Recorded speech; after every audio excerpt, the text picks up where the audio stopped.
नमस्कार मित्रों, जय जोहार। मैं रविशंकर यादव स्वागत करता हूं आप सभी का अपने यूट्यूब चैनल पर। चलिए, लास्ट वीडियो में हमने देखा था मुद्रास्फीति, अपन टॉपिक पढ़ रहे हैं और मुद्रास्फीति के अंतर्गत मुद्रास्फीति क्या होता है और इसके प्रकार, ये दोनों हम लोगों ने पढ़ चुका है। चलिए, लास्ट वीडियो में मैंने आपको प्रकार बताया था और प्रकार में हमने देखा था उत्पत्ति के आधार पर और साथ में हमने क्या बता दिया था, दर के आधार पर।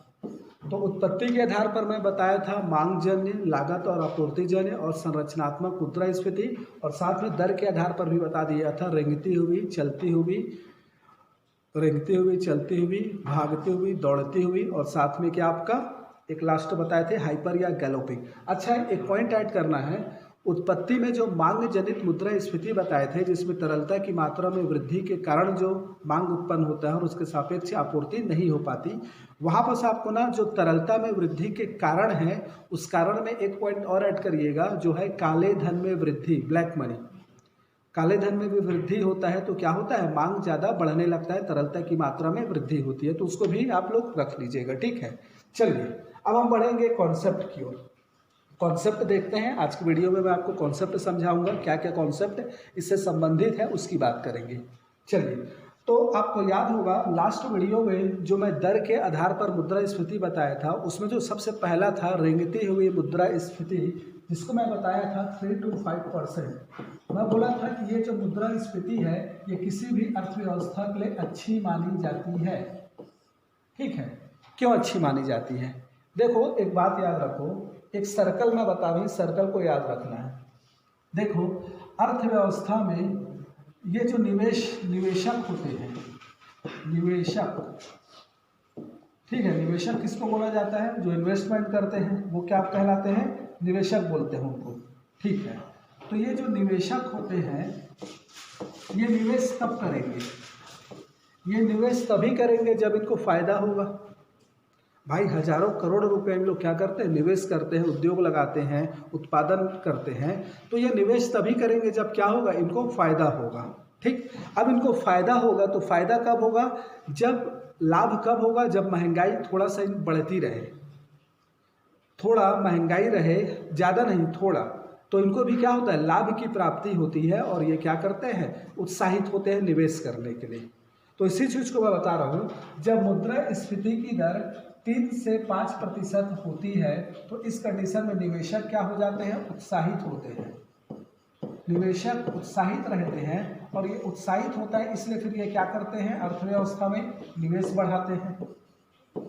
अर्थव्यवस्था में क्या बढ़ाते हैं, निवेश बढ़ाते हैं। और ये निवेश बढ़ाते हैं तो निवेश बढ़ाने से क्या होगा, उत्पादन में वृद्धि होगा। जब निवेश में वृद्धि होगी तो उसके कारण क्या होगा, उत्पादन में वृद्धि होगा। और उत्पादन में अगर वृद्धि होता है तो उसके कारण क्या होता है, रोजगार में वृद्धि होता है। रोजगार में क्या होती है, वृद्धि होती है। रोजगार में वृद्धि होता है तो क्या होता है, लोगों की आय में वृद्धि होती है। और आय में वृद्धि होती है तो क्या होता है, मांग में वृद्धि होती है। और मांग में वृद्धि होता है, इसके परिणाम स्वरूप अगेन क्या होता है, निवेश में वृद्धि होता है। मीन्स निवेशक उत्साहित रहते हैं और अगेन क्या होता है, निवेश में वृद्धि होता है।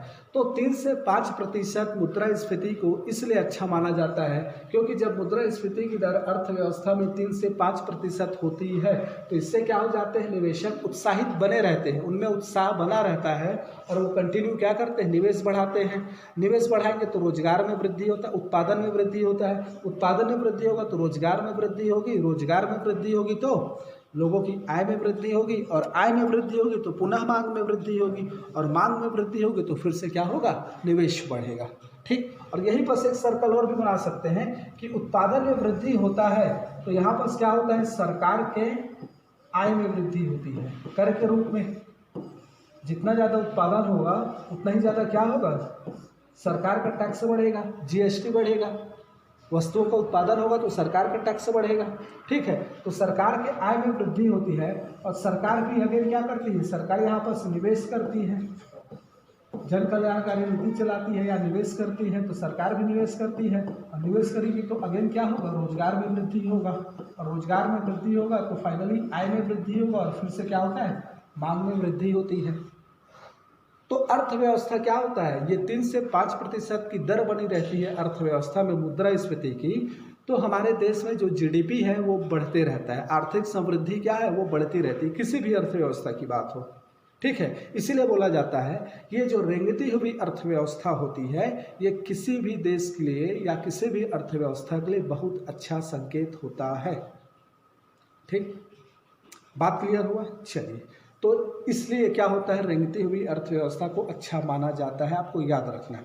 कभी भी मेंस के एग्जाम में क्वेश्चन पूछ दिया जाए कि रेंगती हुई मुद्रास्फीति या फिर 3 से 5% मुद्रास्फीति या उसी को 5 से 10% भी कर दिया, यह विकासशील, अब 5 से 10% कर देगा तो विकासशील देश के लिए पूछ लेगा, या फिर डायरेक्ट ऐसा क्वेश्चन कि 3 से 5% मुद्रास्फीति की दर किसी भी अर्थव्यवस्था के लिए अच्छी मानी जाती है, समझाइए तो पढ़ी करिए, तो इसी सर्कल को आपको एज अ सेंटेंस बता देना है, सिंपल सी बात। इसीलिए भारत में देखोगे जो भारत की मॉनेटरी पॉलिसी है, मौद्रिक कमेटी जो बनी है, उसमें बोला गया है कि भारत की मुद्रास्फीति की दर को टारगेट कितना किया गया, 4 ± 2, मतलब कितना होना चाहिए, अधिकतम 6, कम से कम 2 से कम भी नहीं होना चाहिए, 6 से ज़्यादा भी नहीं होना चाहिए, है ना। मतलब 3 से 5% या 6% मुद्रास्फीति अच्छी मानी जाती है अर्थव्यवस्था के लिए। आई होप आप लोग को ये क्लियर हो गया होगा।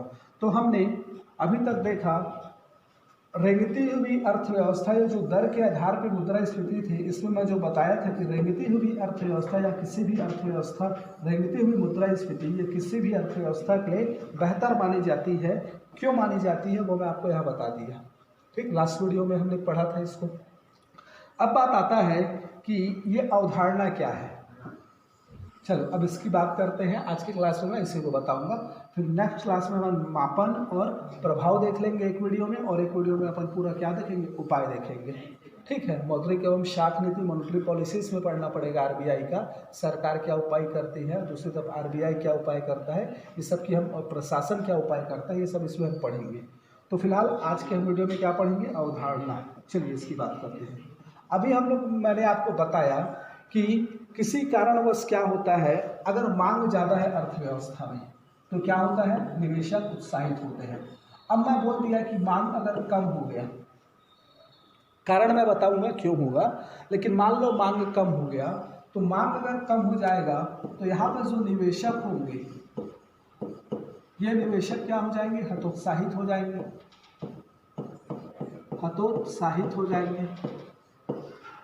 और ये निवेशक अगर हतोत्साहित हो गए तो फिर क्या होगा, निवेश कम होगा, निवेश क्या होगा, कम होगा, निवेश कम होगा तो उत्पादन कम होगा, उत्पादन क्या होगा, कम होगा।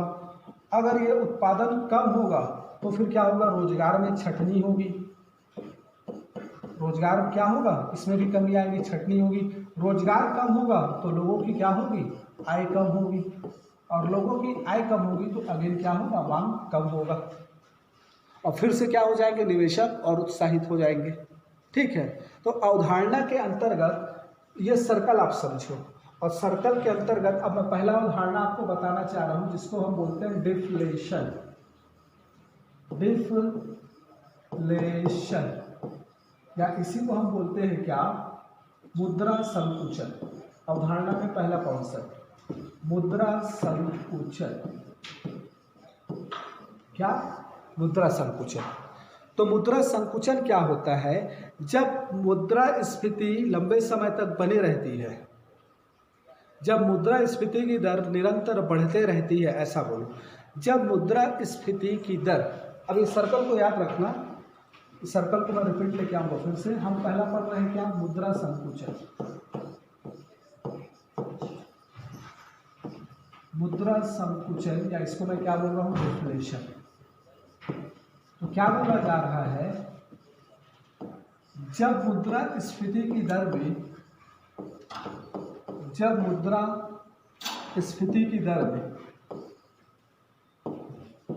जब मुद्रास्फीति की दर में, स्फीति की दर में निरंतर वृद्धि होती है, निरंतर वृद्धि होती है, तो एक समय के पश्चात, तो एक समय के पश्चात उपभोक्ताओं की पहुंच वस्तुओं से दूर हो जाती है। ठीक है, तो एक समय के पश्चात उपभोक्ताओं की पहुंच वस्तुओं से दूर हो जाती है। उपभोक्ताओं की एक समय के पश्चात उपभोक्ताओं की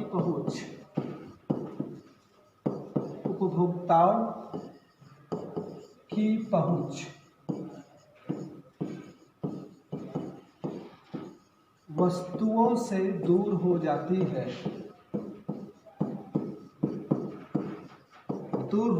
है, और मांग में कमी आ जाती है। मीन्स क्या मैं समझा रहा हूँ, अभी कमी आ जाती है। मैं क्या बोल रहा हूँ कि मान लो एग्जाम्पल लो किसी का भी, चलो राहड़ दाल का ले लेते हैं। ठीक है, अब राहड़ दाल का किलो मान लो अभी मार्केट में 100 रुपये है। ठीक, लोग खा रहे हैं। अब मान लो महंगाई बढ़ते गई, मैं क्या बोला, निरंतर वृद्धि हो रही है मुद्रास्फीति में। राहड़ दाल का कीमत 120 हुआ, चलो खा रहे हैं लोग। 150 हुआ तो कुछ लोग क्या बोलेंगे, अरे यार अभी राहड़ दाल खाना छोड़ो।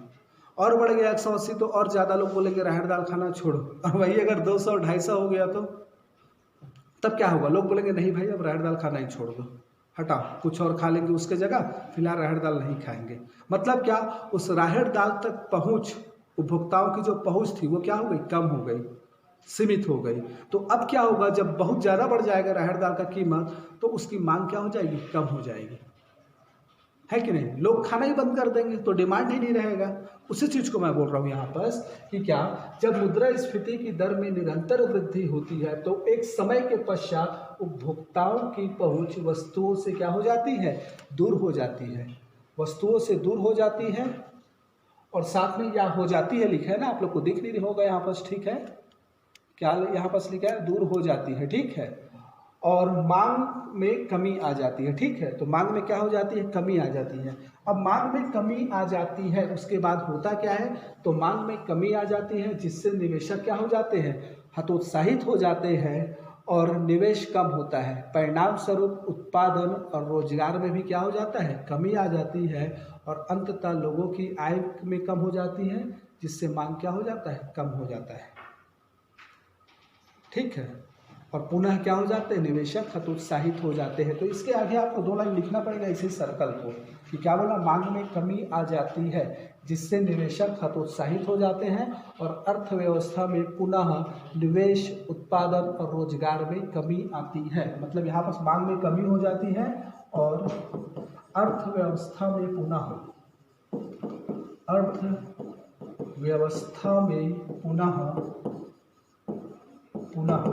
किसमें, निवेश, उत्पादन और रोजगार में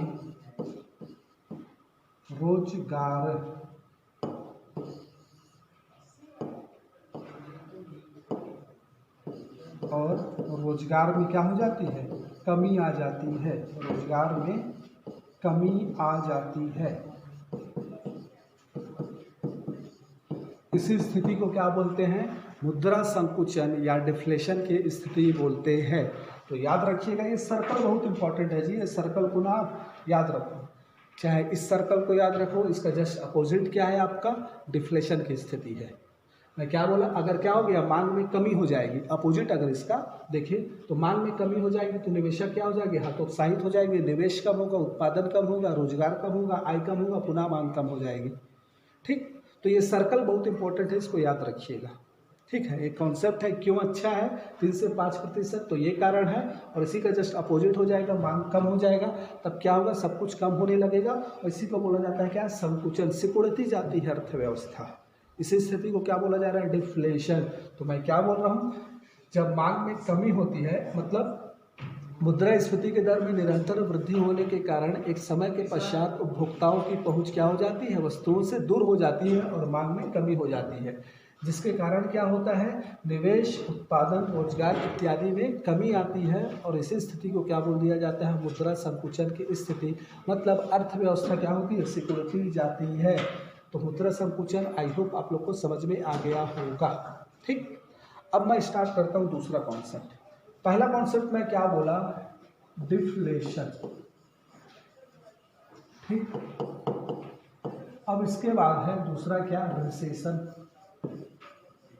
रिसेशन जिसको बोला जाता है क्या, मंदी।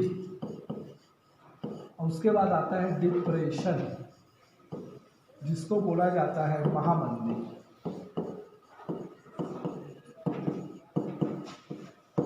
ठीक है, तो बोला गया यदि डिफ्लेशन की स्थिति किसी अर्थव्यवस्था में लगातार 2 तिमाही तक बनी रहती है, मतलब ये जो स्थिति है डिफ्लेशन की, ये जो स्थिति है डिफ्लेशन की, मुद्रा का क्या होना, संकुचित होना, अर्थव्यवस्था का संकुचन होना, यही स्थिति मुद्रा संकुचन की स्थिति किसी भी अर्थव्यवस्था में लगातार 2 तिमाही तक बनी रहती है। ये जो मुद्रा संकुचन की स्थिति है, डिफ्लेशन की स्थिति है, ये जो मुद्रा संकुचन की स्थिति किसी भी अर्थव्यवस्था में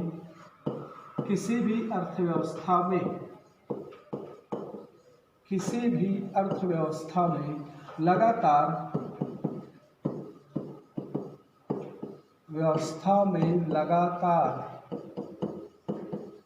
कब तक, 2 तिमाही, 6 माह तक, 2 तिमाही तक बनी रहती है, तब इसे हम क्या बोल देते हैं, मंदी की स्थिति। तब क्या बोलते हैं, देश मंदी की चपेट में आ गया है, मंदी आ गया है देश में, रिसेशन आ गया है बोलते हैं। कब बोलते हैं, जब कंटिन्यू उत्पादन, निवेश, रोजगार में कमी होते रहती है 6 माह तक, तब हम उसको क्या बोल देते हैं, मंदी। राइट। अब महामंदी क्या होता है, तो बोला जाता है जब किसी अर्थव्यवस्था में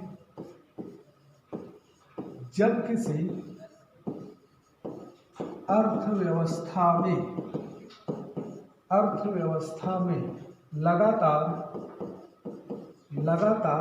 4 से 5 वर्षों तक मंदी की स्थिति बनी रहे,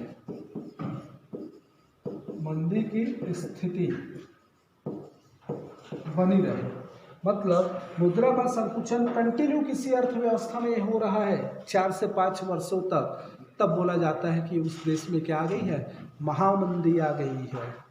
जैसे मैं बताया ना 1929 के यूरोप की महामंदी, तो क्या बोला जाता है, वैसे समझो एक बार, मुद्रा संकुचन क्या, जब किसी अर्थव्यवस्था में निरंतर क्या हो, निवेश, उत्पादन, रोजगार, आय, इसमें क्या हो, कमी हो, तो मुद्रा अर्थव्यवस्था क्या होने लगती है, संकुचित होने लगती है। उसी को क्या बोला जाता है, मुद्रा संकुचन बोला जाता है।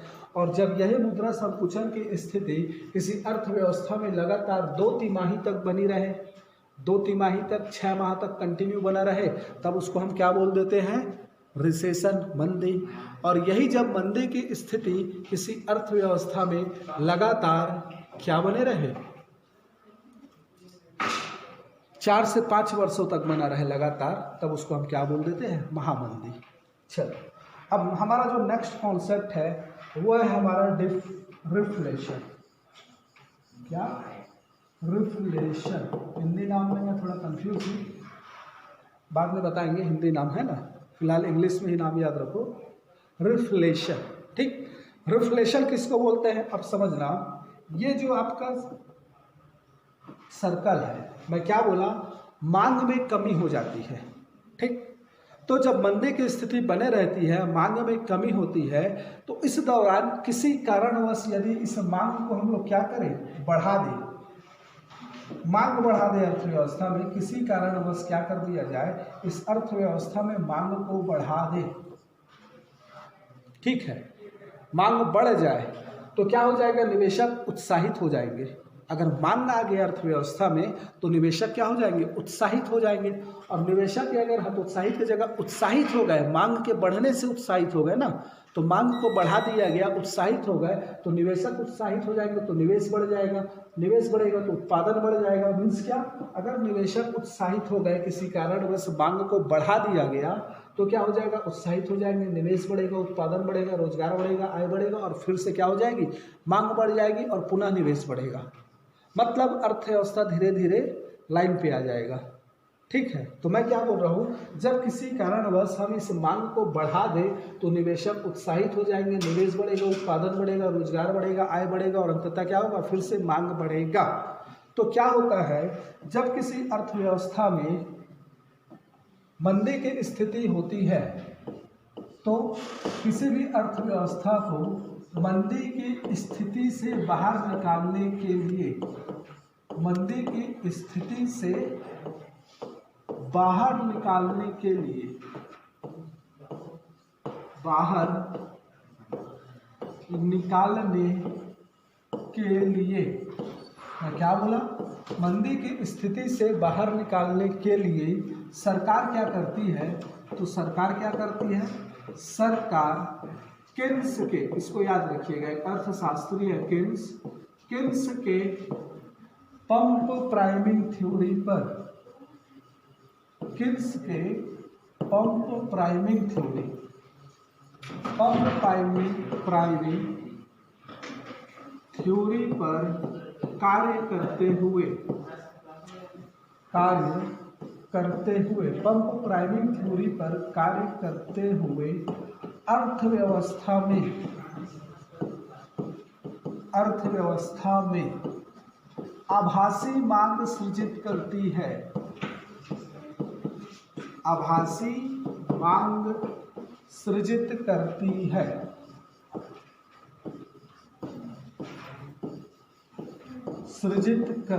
है। अब मैं यहाँ पर क्या बोल रहा हूँ, मैं शब्द इस्तेमाल किया आभासी मांग। अभी जैसे मैं आपको यहाँ पर बताया कि किसी अर्थव्यवस्था में यदि हम क्या करें, यहाँ पर किसी रीजन से हम लोग क्या कर दें, मांग बढ़ा दें, मांग बढ़ा देंगे तो क्या हो जाएगा, निवेशक उत्साहित हो जाएंगे। लेकिन मैं यहाँ पर बताया आभासी मांग, तो आभासी मांग इसलिए बोल रहे हैं, थोड़ा सा समझो, यदि ये सर्कल अपने आप चलता रहता, उत्पादन में वृद्धि होता, रोजगार में वृद्धि होता और लोगों के आय में वृद्धि होती, उत्पादन और रोजगार में वृद्धि होने की वजह से लोगों के आय में वृद्धि होती और मांग में वृद्धि होती, तब उसको बोला जाता है वास्तविक मांग। तब उसको क्या बोला जाता, वास्तविक मांग। कब बोला जाता, जब उत्पादन और रोजगार में वृद्धि होने की वजह से आय में वृद्धि होती और उसके कारण जो मांग में वृद्धि होती, तब उसको बोला जाता क्या, वास्तविक मांग। लेकिन यहाँ पर सरकार क्या करती है, आभासी मांग सृजित करवाती है। सरकार जानबूझकर अर्थव्यवस्था में तरलता की मात्रा में वृद्धि करती है, पैसा भेजती है। ठीक है, सरकार क्या करती है, जानबूझकर, मतलब उत्पादन में वृद्धि नहीं हुआ है, रोजगार में वृद्धि नहीं हुआ है, उसके बावजूद क्या करती है सरकार, अर्थव्यवस्था में पैसा। चलिए, तो मैं क्या बता रहा था, रिफ्लेशन है ना, वीडियो थोड़ा डिस्टर्ब हो गया था, फिर से हम स्टार्ट कर रहे हैं। मैं क्या बोला, रिफ्लेशन क्या है, तो ये जो हमारा मुद्रा संकुचन की स्थिति है, जब क्या होता है, अर्थव्यवस्था में निरंतर मुद्रा संकुचित होती जाती है, अर्थव्यवस्था संकुचित हो जाती है, उत्पादन, निवेश, रोजगार, आय, ये सब क्या होता है, कंटिन्यू कम होने लगता है, उसी को क्या बोला जाता है, मुद्रा संकुचन। और यही अगर कंटिन्यू 6 माह तक, 2 तिमाही तक बना रहे तो उसे मंदी बोल देते हैं। और मंदी की स्थिति किसी अर्थव्यवस्था में लगातार 4 से 5 वर्षों तक बना रहे, तब उसको हम क्या बोल देते हैं, महामंदी। अब नेक्स्ट कॉन्सेप्ट है क्या, मुद्रा संकुचन है ना। अगला हमारा जो कॉन्सेप्ट है यह है हमारा क्या, रिफ्लेशन। तो रिफ्लेशन में क्या बोल रहा हूँ, मंदी की स्थिति से बाहर निकालने के लिए क्या, पंप प्राइमिंग थ्योरी पर काम करते हुए आभासी मांग सृजित करती है। आई होप आप लोग को समझ में आ गया होगा कि क्यों आभासी मांग बोला जा रहा है। क्यों, क्योंकि यहाँ सरकार जानबूझकर अर्थव्यवस्था में पैसा डाल रही है। सरकार क्या कर रही है, जानबूझकर अर्थव्यवस्था में पैसा डाल रही है ना, तभी मांग सृजित हो रहा है। उत्पादन नहीं हुआ है, ना ही क्या हुआ है, निवेश बढ़ा है, ना ही उत्पादन बढ़ा है, ना ही रोजगार बढ़ा है वास्तविकता में, है ना। उसके बावजूद क्या हो रहा है, अर्थव्यवस्था में सरकार ने पैसा डाल दिया, इसके वजह से क्या हुआ, आभासी मांग सृजित हो गई। तो आभासी मांग सृजित होती है, उसके बाद क्या होता है, निवेशक उत्साहित हो जाते हैं और पुनः क्या होता है, अर्थव्यवस्था में क्या होता है, निवेश बढ़ता है, उत्पादन बढ़ता है, रोजगार बढ़ता है, आय बढ़ता है और अंततः मांग में वृद्धि होती है। और यह मांग में क्या होती है, वास्तविक मांग होती है। यहाँ पर मैं लिखा हूँ, देखो, मंदी की स्थिति से बाहर निकालने के लिए सरकार केन्स के पंप प्राइमिंग थ्योरी पर कार्य करते हुए अर्थव्यवस्था में आभासी मांग सृजित करती है, जिससे निवेशक उत्साहित हो जाते हैं तथा निवेश करते हैं। परिणाम स्वरूप अर्थव्यवस्था में उत्पादन, रोजगार, आय में वृद्धि होती है और अंततः वास्तविक मांग में वृद्धि होती है। इस चीज को आप रिफ्लेशन में लिख लेंगे। तो कॉन्सेप्ट आप लोग को समझ में आ गया होगा। पहले मैं बताया डिफ्लेशन, डिफ्लेशन के बाद में बताया रिसेशन, रिसेशन के बाद में बताया क्या, डिप्रेशन, और इस डिफ्लेशन से रिसेशन, रिसेशन से डिप्रेशन मत आ पाए। रिसेशन तक सही है, लेकिन रिसेशन से अर्थव्यवस्था महामंदी पर ना जा पाए, मंदी से महामंदी पर ना जा पाए, इसी से बचने के लिए क्या आया है आपका रिफ्लेशन, जो मैं अभी आपको बताया। ठीक है जी, समझ में आ गया रिफ्लेशन। अब बात आता है क्या, रिफ्लेशन के बाद एक पॉइंट होता है जिसको बोला जाता है एक और कौन से, स्टैगफ्लेशन।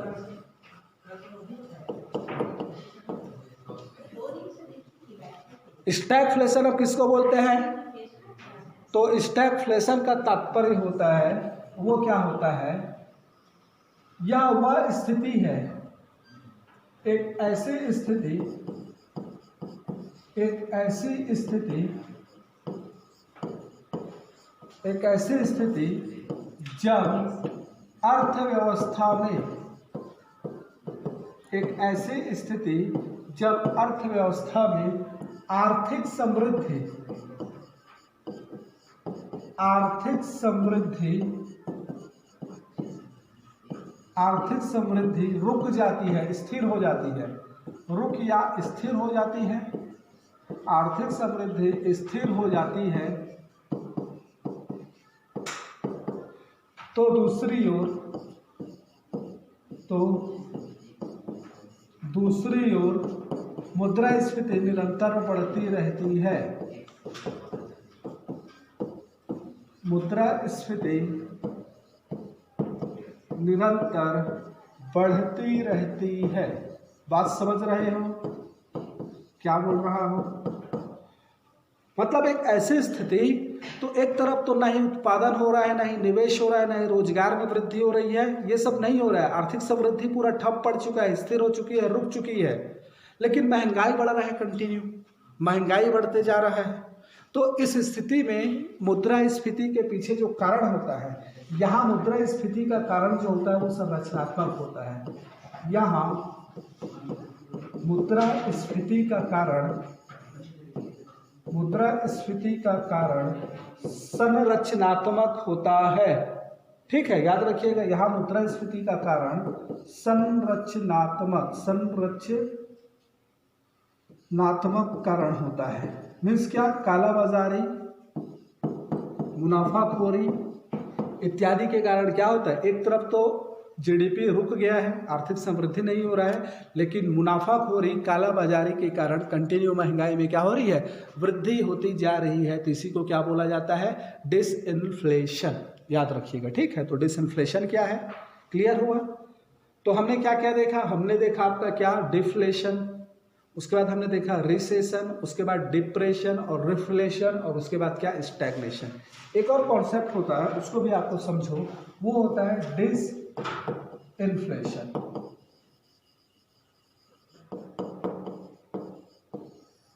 ये क्या होता है, सरकार के हस्तक्षेप के कारण,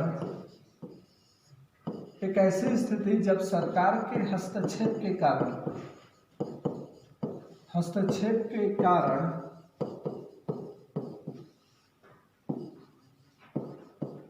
मुद्रास्फीति, सरकार के हस्तक्षेप के कारण क्या होता है, सरकार के हस्तक्षेप के कारण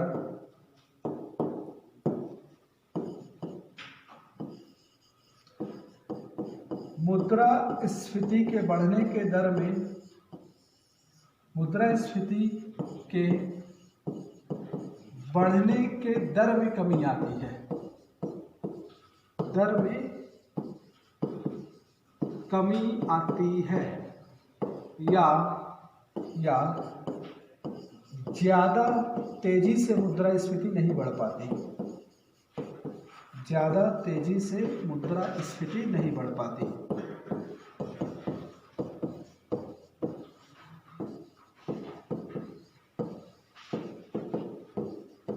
मतलब जैसे मान लो रेंगती से चलती में आ गई, अब चलती से क्या हो रहा है, आगे बढ़ रहा है, तो सरकार यहाँ क्या कर देती है, अपने तरफ से प्रयास करती है कि वो ज़्यादा ना बढ़ पाए। तो सरकार जो भी हस्तक्षेप करती है, जो भी प्रयास करती है, इंटरफेयर करती है, हम देखेंगे उपाय क्या क्या है, वहाँ पर बात करेंगे। तो सरकार के हस्तक्षेप के कारण क्या हो जाता है, जो मुद्रास्फीति की बढ़ने की दर होती है ना, उसमें कमी आ जाती है। ठीक है, ज़्यादा तेजी से मुद्रास्फीति नहीं बढ़ पाती, तब उस स्थिति को क्या बोला जाता है, डिसइन्फ्लेशन। तो मैं आप लोग को कॉन्सेप्ट में, अवधारणा में क्या क्या बता दिया, तो देखो बात करते हैं। सबसे पहले हम बात क्या किए, पहले मैं बताया कि 3 से 5% दर को अच्छा क्यों बोला जाता है। ठीक, तो बता दिया निवेशक इससे क्या होते हैं, उत्साहित होते रहते हैं, उत्साहित बने रहते हैं। तो अर्थव्यवस्था में क्या होता है, कंटिन्यू उत्पादन, निवेश, निवेश उत्पादन, रोजगार, ये सब बढ़ते रहता है, जीडीपी में वृद्धि होती रहती है, आर्थिक समृद्धि बढ़ते रहती है, इसलिए 3 से 5% दर अच्छा माना जाता है। दूसरा चीज मैं क्या बताया, डिफ्लेशन क्या होता है, तो यदि किसी अर्थव्यवस्था में क्या हो जाता है, किसी कारणवश मांग कम हो जाता है, तो मांग कम हो जाता है इन द सेंस क्या बोला, जब मुद्रास्फीति की दर निरंतर बढ़ते रहती है, निरंतर बढ़ते रहती है, तो मांग कम एक समय के बाद क्या हो जाता है, उपभोक्ताओं की पहुंच वस्तुओं से दूर हो जाती है और मांग कम हो जाता है। अब मांग कम हो जाता है तो निवेशक हतोत्साहित हो जाते हैं, जिससे निवेश, उत्पादन और रोजगार तीनों में कमी आती है और अंततः आय में कमी आती है, जिसके परिणाम स्वरूप पुनः मांग कम हो जाता है और निवेशक पुनः क्या हो जाते हैं, उत्साहित, हतोत्साहित हो जाते हैं, है ना। और इसके वजह से क्या होता है, निरंतर अर्थव्यवस्था संकुचित होते जाता है। ठीक, इसी को क्या बोला गया, डिफ्लेशन। अब डिफ्लेशन के बाद मैं क्या बोला, आता है क्या, रिसेशन। जब डिफ्लेशन की स्थिति कंटिन्यू 2 तिमाही तक या 6 माह तक बने रहे, तब उसको हम क्या बोल देते हैं, मंदी। और जब मंदी की स्थिति किसी अर्थव्यवस्था में लगातार 4 से 5 वर्षों तक बनी रहती है, तब हम उसको क्या बोल देते हैं, महामंदी। ठीक, उसके बाद मैं क्या बोला, किसी भी अर्थव्यवस्था को मंदी से बाहर निकालने के लिए सरकार क्या करती है, किन्स के पंप प्राइमिंग थ्योरी पर काम करते हुए अर्थव्यवस्था में आभासी मांग सृजित करती है। और आभासी मांग सृजित करने के लिए क्या करती है सरकार, तरलता की मात्रा में वृद्धि करती है। इसका कारण मैं नहीं बता पाया, बता रहा हूँ, आभासी मांग सृजित करती है। तो ये आभासी मांग यहाँ पर आपको नोट करना है, ठीक है। आभासी मांग सरकार कैसे सृजित करती है, तो आभासी मांग सृजित करने के लिए सिंपल सी बात है, सरकार क्या कर रही है, आभासी मांग सृजित कर रही है। तो तरलता की मात्रा में सरकार को वृद्धि करना है, तो सरकार क्या कर देगी, जन कल्याणकारी योजना को बढ़ा देगी। हल्ला मत करो। जन कल्याणकारी योजना में क्या करती है,